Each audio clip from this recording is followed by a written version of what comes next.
आखिर जय श्री राम के नारे से ममता बनर्जी को एलर्जी क्यों? गवर्नमेंट का प्रोग्राम है, कोई पॉलिटिकल पार्टी का प्रोग्राम नहीं है। और पॉलिटिकल पार्टी का और गवर्नमेंट पब्लिक का प्रोग्राम है। आमंत्रण करके, निमंत्रित करके उसको बेइज्जत करना ये आपको शोभा नहीं देता है। मैं फिर आप लोगों को कहेंगे on protest of that I am not telling anything. जय हिंद, जय बांग्ला।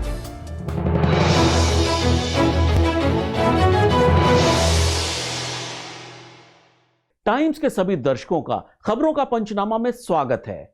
आज हम बात कर रहे हैं बंगाल में ममता बनर्जी की जय श्री राम के नारे से आपा खोने की। दरअसल पिछले शनिवार कोलकाता में नेताजी सुभाष चंद्र बोस की 125वीं बर्थ एनिवर्सरी के मौके पर पीएम मोदी के सामने दर्शकों ने जय श्री राम का उद्घोष किया, जिससे नाराज होकर ममता दीदी ने बोलने से मना कर दिया। अब सवाल यह उठता है कि आखिर ममता बनर्जी चुनाव के पहले इतना बौखलाई क्यों है? क्या बीजेपी जय श्री राम के नारे का इस्तेमाल राजनीतिक ध्रुवीकरण के लिए कर रही है?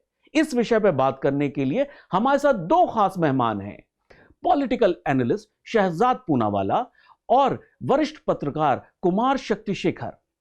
तो शहजाद, मैं आपसे शुरुआत करना चाहूंगा। आखिर ममता बनर्जी क्यों इस तरह से बौखला गई हैं जय श्री राम के नारे से? आखिर उनको ऐसी क्या एलर्जी है? देखिए, कुछ विरोधी तो कह रहे हैं कि रावण हमेशा राम के नाम से घबराता है, पर मैं ये नहीं कहना चाहूंगा। राजनीतिक परिप्रेक्ष्य में ये कहना सही नहीं आपने कह दिया। नहीं, मैंने कहा कि कुछ लोग कहते हैं, मैं नहीं कहता हूं।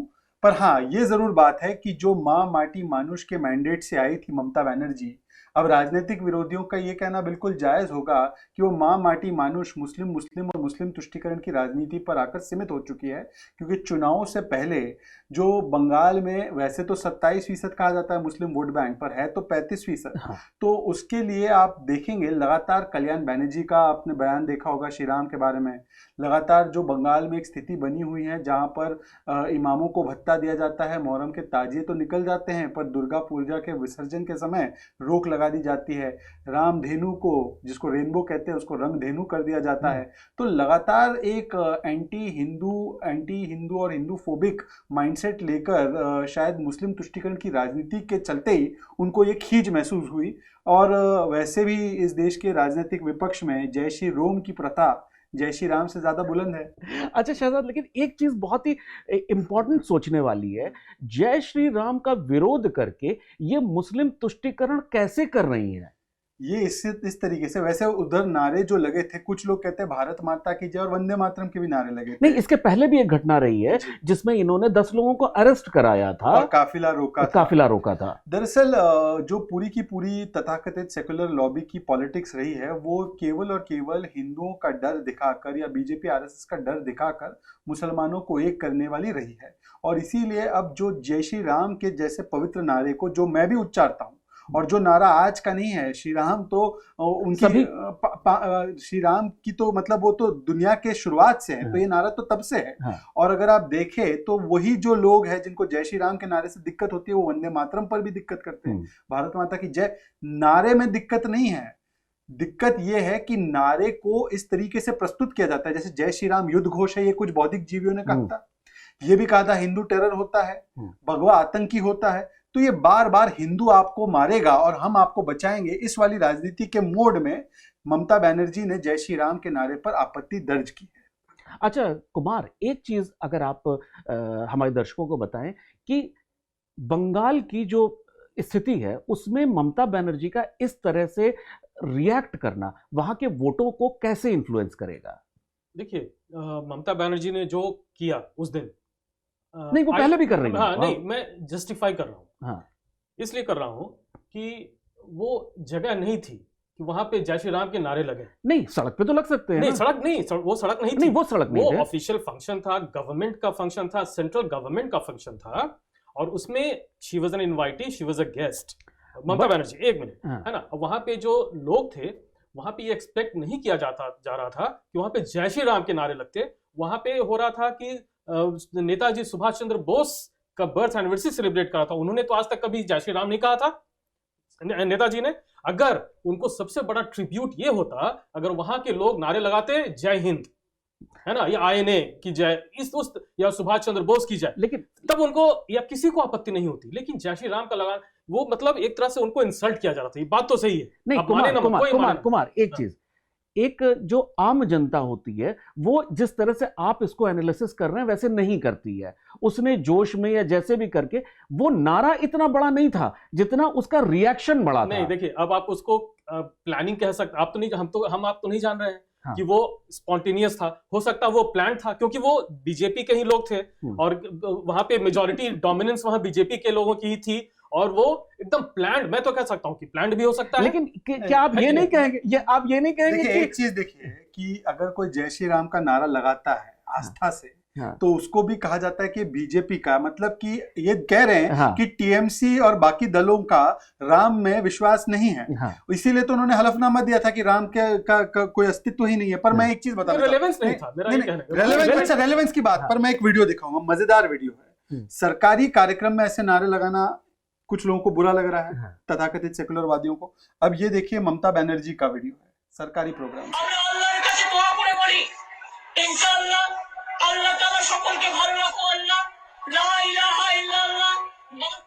कुमार, ये ऑफिशियल है, ऑफिशियल प्रोग्राम में, और मोहतरमा तो मुख्यमंत्री तो रही है ना कुमार, 2011 स्टेट गवर्नमेंट का। तो एक सेकंड, मेरा ये कहना है, अफजल हम शर्मिंदा है अगर जेएनयू में लग जाए तो वो तो सेकुलर नारा कहा जाता है। अल्लाह अल्लाह ला इलाहा इल्लल्लाह कहा जाता है मुख्यमंत्री द्वारा, तो वो भी कम्युनल नहीं कहलाता। पर अगर कोई हिंदू जय श्री राम कहता है तो उसको पॉलिटिकल और कम्युनल कहा जाता है। ये बात सही है कि अगर ये ऑफिशियल फंक्शन था तो डबल स्टैंडर्ड दिखा रहा है। कुमार, एक जो मेरा सवाल है सबसे बड़ा जो है, अगर ममता बनर्जी इस मामले पे इतना रिएक्ट नहीं करती तो कोई कंट्रोवर्सी नहीं थी शायद। उन्होंने इसको बड़ा बना दिया और इतना बड़ा कोई उद्घोष भी नहीं हो रहा था, इक्का दुक्का आवाजें आई थी, लेकिन उसमें उन्होंने रिएक्ट ज्यादा किया। क्या ये राजनीति या ये इनका रिएक्शन कहीं उनके वोट को कंसोलिडेट करने के लिए ये कर रही हैं? एग्जैक्टली, मैं यही कहने जा रहा था कि she is catering to her vote bank.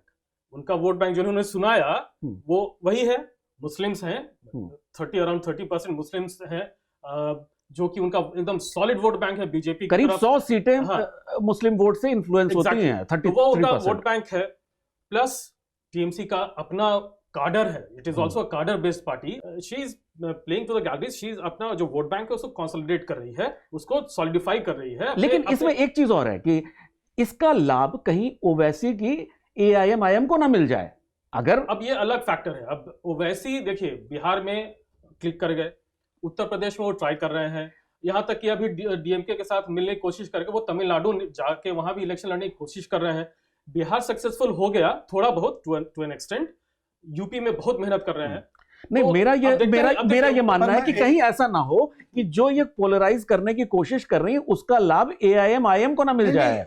वो उसकी चिंता छोड़ दीजिए अनुराग जी, बड़ा सवाल ये है कि क्या इस देश की सेकुलर पॉलिटिक्स केवल और केवल हिंदू विरोध पर सिमट गई है?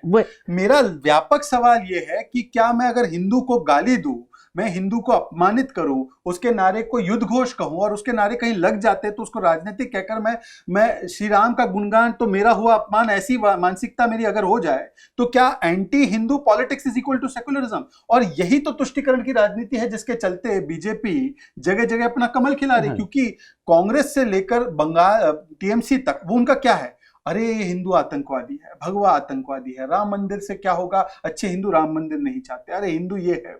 तो ये जो राजनीति है ना हिंदू विरोधी मानसिकता वाली, ये कहीं ना कहीं ममता बनर्जी को ले डूबेगी, ये मेरा अनुमान है। अच्छा शहजाद, क्या आपको ऐसा लग रहा है कि जिस तरह से ममता बनर्जी रिएक्ट कर रही हैं कि कहीं ना कहीं उनको अपनी जमीन खिसकती दिख रही है?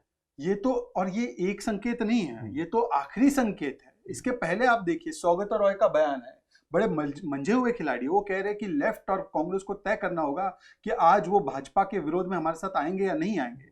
ये बताता है डेस्परेशन। देखिए टीएमसी का हर एक नेता छिटक कर जा रहा है, हर दूसरे दिन एक खबर आती है राजीव बनर्जी ने अब इस्तीफा दे दिया है, इसके अलावा सौमेंदु के भाई और शुभेंदु अधिकारी खुद चले गए हैं, उसके अलावा दालमिया जी को तो निकाल ही दिया है, पर एक के बाद एक बड़े टीएमसी के, यहां तक मनीरुल इस्लाम एक मुसलमान विधायक टीएमसी का, वो भी छोड़कर भाजपा चला गया। तो एक तो संकेत ये होता है ना, जिस अगर रूलिंग पार्टी से छोड़कर ऑपोजिशन में जा रहा है तो कहीं ना कहीं वो ऑपोजिशन सत्ता में आ रही है या सत्ता के करीब है। और बीजेपी कहां थी, साहब के पास डेटा है पूरा, 2012 तक बीजेपी बंगाल के मानचित्र पर थी ही नहीं, और 2019 आते आते 40% वोट शायद, हाँ। 18 लोकसभा सीटें। तो शेखर, आपको क्या लगता है कि इस बार बीजेपी क्या श्री राम के नारे का या जय श्री राम का इस्तेमाल करके वहां पे कमल खिला सकती है थोड़ा बहुत? चांसेस तो हैं। मतलब बीजेपी की जो स्ट्रैटेजी है वो है कि सेंटर के जो प्रोग्राम के प्लान्स हैं, प्रोजेक्ट पॉलिसीज प्रोजेक्ट्स हैं, उनको हाईलाइट करती है कि हम ये कर, अब वो जायज भी है, बहुत सारे जो उज्ज्वला योजना, हाँ, और ये सब जो योजना हाँ, है, टॉयलेट मतलब है, गरीब ये को सब जो है। जोड़ना, हाँ, गरीब को। और उसमें आप देख लीजिए मुस्लिम्स भी हैं। नरेंद्र मोदी ने भी कहा था साइलेंट वोटर्स, तो आप टोटल 30-35% मुस्लिम्स को आप नहीं कह सकते हैं कि वो पूरे के पूरे वो टीएमसी के हैं, लेकिन जो इतिहास बीजेपी के भी हैं। हाँ। ठीक है, नंबर 1। नंबर 2, बीजेपी उसके बाद क्या करती है कि पोलराइज करती है वोट्स। मोदी उनका एक चेहरा है ही, फेस है ही। मोदी आएंगे, जब भाषण शुरू करेंगे, लास्ट में जब वो उनका जब एक प्रो हिंदू वाला जब ट्विस्ट आता है, वो गुगली फेंकते हैं, उसमें मतलब वोट सिमट जाता है। लेकिन शहजाद, वही एक सवाल आता है। शहजाद, एक सवाल, जब ममता बनर्जी का जो आपने वीडियो दिखाया उस पे किसी ने सवाल नहीं उठाए। अगर नरेंद्र मोदी कोई आम भी बात करें या जय श्री राम भी बोल दें तो उसको प्रो हिंदू ट्विस्ट कहा जाता है। ऐसा क्यों? दोहरी मानसिकता क्यों है? इस देश के राजनीतिक विश्लेषकों ने इसी तरीके का विश्लेषण किया पिछले 60 सालों में कि अगर मैं हिंदू हूं और मैं गर्व से कहूं मैं हिंदू हूं तो मैं सांप्रदायिक हूं, और अगर कोई हिंदू है पर केवल अपने मुसलमान वोट बटोरने के लिए वो जाकर इफ्तार टोपी पहन ले, टोपी पहनाए सेकुलरिज्म की सबको, उसके वोट बैंक को, तो वो बड़ा सेकुलर है। देखिए, यही राजनीति का मैं आपको एक उदाहरण देना चाहता हूँ। अब ममता बनर्जी हो या कांग्रेस पार्टी हो, कांग्रेस पार्टी ने कटिहार में, बिहार में कहा था, कांग्रेस पार्टी ने मध्य प्रदेश में कहा था, अरे 80-90% मुसलमान हो, हमें वोट कर दो वरना हम बर्बाद हो जाएंगे। कमलनाथ का बयान था। बंद कमरे में जो जनेऊ पहनते बाहर कोट लगाकर, वो बंद कमरे में कहते हैं हम तो मुसलमानों की पार्टी है, राहुल गांधी ने कहा था। तो तब वो कहे तो उनको कभी नहीं कहा जाता कि आप तो देखिए किस तुष्टीकरण की राजनीति कर रहे हैं। अब प्रधानमंत्री जो हिंदू है वो जय श्री राम कह दे या कोई हिंदू जय श्री राम कह दे तो उनको आप कहेंगे हिंदुत्व वाली राजनीति है। और मैं कहता हूं क्या गलत है हिंदुत्व की राजनीति में?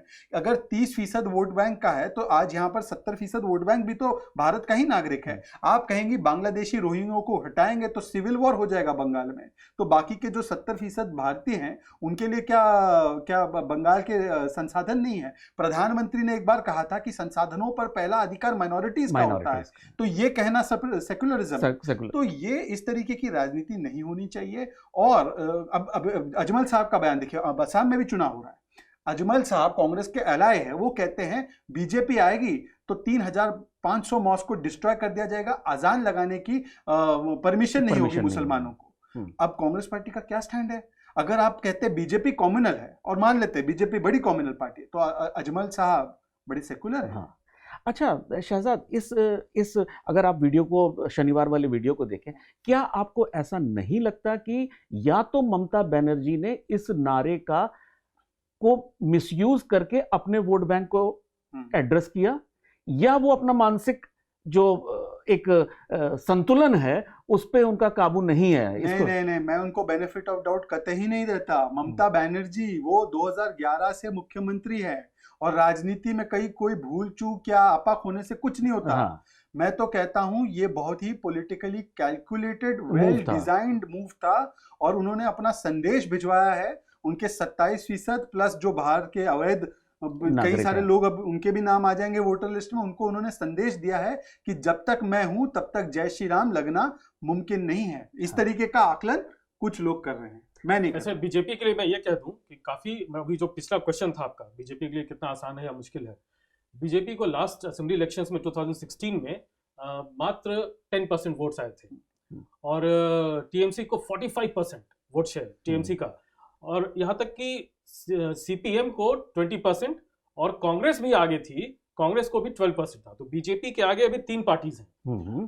तो टीएमसी को 45 से नीचे आना, उसके लिए भी बहुत उसको मेहनत करनी पड़ेगी नीचे आने के लिए, ठीक है। और बीजेपी को 10 से मतलब मिनिमम 30% तो आना ही पड़ेगा जीतने के लिए। तो ये लड़ाई बीजेपी को के 10% से 20%, मतलब वो 20% गैप कवर करना है, और टीएमसी का 45 से कम होके 30% के आसपास आना है। कुमार, मुझे भी ऐसा लगता है, जैसा शहजाद भी कह रहे हैं, ये बड़ा कैलकुलेटेड मूव था अपने नहीं, वोटर एक और को। कैलकुलेशन बताऊं, हाँ। अब ममता बनर्जी अपनी पुरानी सीट पर चुनाव नहीं लड़ना चाह रही, हाँ। वो वहां से इसलिए शिफ्ट कर रही है क्योंकि वहां पर हिंदू वोट ज्यादा है, ये आकलन कर रहे हैं कुछ हाँ। लोग। और नंदीग्राम में क्योंकि उनको लगता है कि हालांकि वहां पे शुभेंदु है, पर शुभेंदु को चैलेंज देने के नाम पर वो नंदीग्राम इसलिए जाना चाहती है क्योंकि उनके लिए वो सीट ज्यादा सेफ है। क्योंकि लोकसभा की भी अगर हम तुलना करें हाँ। तो बीजेपी ने वहां की विधानसभा में लीड ली थी 176 वोटों की, हम्म। और जो 2011 वाला मार्जिन था ममता बनर्जी का, 2016 आते आते 29% से घटा था उनकी सीट में। तो उनको भी लग रहा है कि कहीं ना कहीं ये जो मुस्लिम तुष्टीकरण वाली राजनीति है, इसका फायदा अपनी सीट में नहीं होगा, तो वो कहीं और शिफ्ट कर नहीं तो लेकिन नंदीग्राम वाला she has played a major gamble, वो इतना आसान नहीं है। जैसे वो राहुल गांधी टाइप का नहीं है कि वायनाड चले गए, हाँ। जहाँ पे है ना हाँ। कि हमेशा नहीं, इस कांग्रेस बार जीती है। नहीं, हाँ। इस बार या कमलनाथ का एक चीज छिंदवाड़ा। कुमार, शहजाद, एक चीज स्पष्ट है कि इस बार के विधानसभा में ममता बनर्जी के लिए लड़ाई इतनी आसान नहीं है। आप दोनों हमारे स्टूडियो में आए, बहुत बहुत शुक्रिया। तो आज के लिए सिर्फ इतना ही। इंतजार कीजिए खबरों के पंचनामा के अगले एपिसोड का, क्योंकि यहां हम रखते हैं हर खबर पे पैनी नजर। नमस्कार।